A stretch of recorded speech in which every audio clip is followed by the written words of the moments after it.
Жакында баш калаадагы дагы 44 жол кесилишине коопсуз шаардын камералары коюлат. Агалайык азыркы учурда тийиштүү адистер видео байкоо системасы орнотула турган аймактарды карап изилдөөдө. Аппараттар кайсы кесилиштерде пайда болоору азырынча тактала элек. Учурда мамлекеттик жана шаардык кызматтардын адистери Бишкек башкы архитектура, ошондой эле коопсуз шаар долбоорунун экинчи этабын ишке ашыруучу келишим түзүлгөн компаниянын өкүлдөрү биргеликте иштөөдө.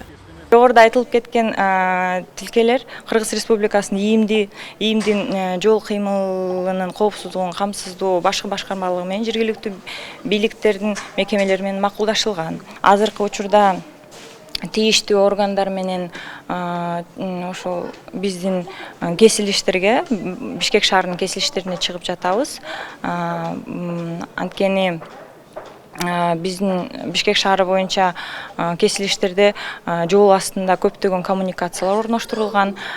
Биз ошол суроону чечип макулдашууга чыгып жатабыз. Ички иштер министрлигинин маалыматына караганда, коопсуз шаар долбоорунун алкагында өлкөдө жалпы 306 жерге видео камера орнотулмакчы. Бишкек шаардык кайгуул кызматы көзөмөл камералары орнотулган жерде жол кырсыктары кадыресе азайганын айтат. Ошол камералар коюлган жерде жол кырсыгы 75%га төмөндөп атат. Катталган жол кырсыктарычы. Көбүнчө бул жерде катталган жол кырсыктары багы материалдык чыгымдарды алып келген жол кырсыктары болуп атат. Ошол эле учурда адам өмүрүн алган жол кырсыктары бул кескин кыскарды. Баштап бул жылда ошол камералар турган жерде адам өмүрүн алган жол кырсыгы катталган жок да. Ал эми буга чейин Ош шаарында 1-декабрдан тарта ишин баштоочу коопсуз шаар долбоору кечеңдеп жатканы тууралуу жергиликтүү маалымат каражаттары жазып чыгышкан. Долбоордун алкагында калаадагы 35 кесилиштин ар бирине жол кыймылынын эреже бузууларын аныктаган кеминде 18 байкоочу камера коюлаары айтылган. Бирок Ош шаардык мэриясы пандемияга байланыштуу долбоор жаз айына жылдырылганын билдирди. 2019-жылы эле ошол аныкташып, ошол 35 көчөнүн кесилишине жанагы белгилерди коюу иштери жүрүп атат.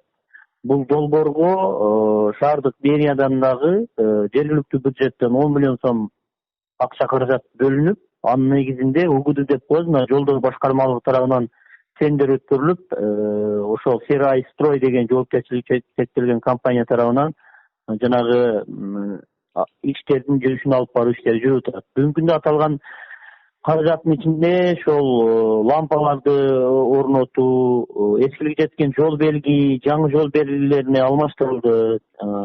Тагыраагы 229 эскилиги жеткен жол белгилери, жана знактар болот го, ошолор алмаштырылды. Белгилей кетсек, коопсуз шаар долбоорунун экинчи этабын ишке ашыруу үчүн тендерди кытайлык компания утуп алган. Маалыматтык технологиялар жана байланыш мамлекеттик комитети акырындык менен өлкөнүн бардык аймактарына камералар коюлаарын айтып келет. Ички иштер министрлиги да сырткы көзөмөл тууралуу мыйзамды күчтөндүрүп, Бишкек жана Ош шаарларынан тышкары аймактарда да видео көзөмөл орнотууну сунуш кылууда. Аталган мыйзамдын өзгөртүү киргизилген долбоору үстүбүздөгү жылдын 30-ноябрында коомдук талкууга коюлган. Ал эми былтыр эл аралык донорлордун жардамы менен Бишкекке адамдын жүзүн тааный турган 60 видео камера орнотулган. Бул жарандык активисттерди нааразы кылып, алар мындай видео көзөмөл системасын адамдын укуктарына жана жашоосуна кооптуу кийлигишүү деп баалашкан. Тазагүл Эмилбекова, Калыс Сакибаев, Нью ТВ.